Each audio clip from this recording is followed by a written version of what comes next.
ஒரு காக்கா குளத்தில் இருக்கிற ஸ்வான் அன்னப்பறவை கிட்ட போய் ஒரு கேள்வி கேட்டுச்சாமா. நீங்கள் தான் உலகத்திலேயே ஹாப்பியான பேர்டு, உங்களோட ஃபீலிங் எப்படி இருக்குன்னு சொல்லுங்க. நிறைய பேர் உங்களுக்கு ஃபேமிலியோடு வந்து ஃபுட்டு கொடுக்குறாங்க, என்ன எல்லாருமே விரட்டி விடுவாங்க, அந்த ஃபீலிங் எப்படி இருக்குன்னு சொல்லுங்க, நான் தெரிஞ்சுக்கணும் அப்படின்னு கேட்டுதாமா. அதுக்கு அந்த ஸ்வான் சொல்லிச்சாமா, நான் ஹாப்பியான பேர்டு இல்லை, எனக்கு எல்லாருமே ஃபுட்டு தூக்கி எறிவாங்க.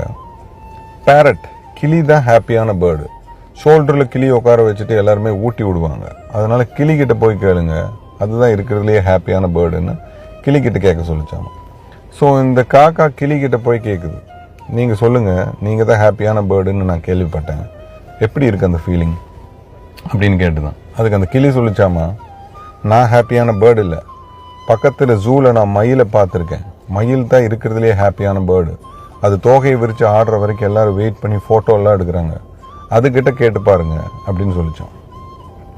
ஸோ காக்கா பக்கத்தில் இருக்கிற ஜூக்கு போய் வெயிட் பண்ணி மயிலை பார்த்து கேட்குது, நீங்கள் சொல்லுங்கள், நான் கண்டுபிடிச்சிட்டேன், உலகத்திலேயே ஹாப்பியான பேர்டு நீங்கள் தான், அந்த ஃபீலிங் எப்படி இருக்குன்னு சொல்லுங்கள், நான் தெரிஞ்சுக்கணும் அப்படின்னு சொல்லிச்சேன்.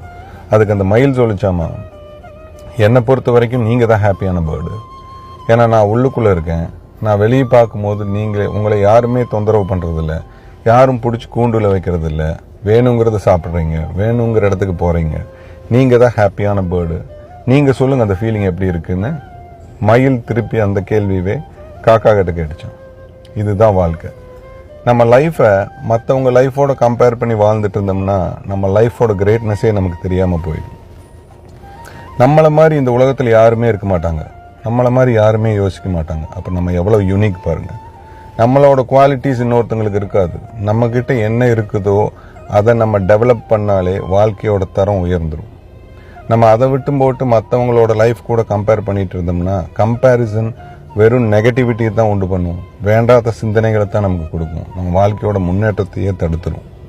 ஸோ கம்பேர் பண்ணாமல் வாழலாம், நம்மக்கிட்ட என்ன இருக்கோ அதை டெவலப் பண்ணணும்னு யோசிக்கலாம், வாழ்க்கையோட தரம் கண்டிப்பாக உயரும். My name is Niyas Basheer.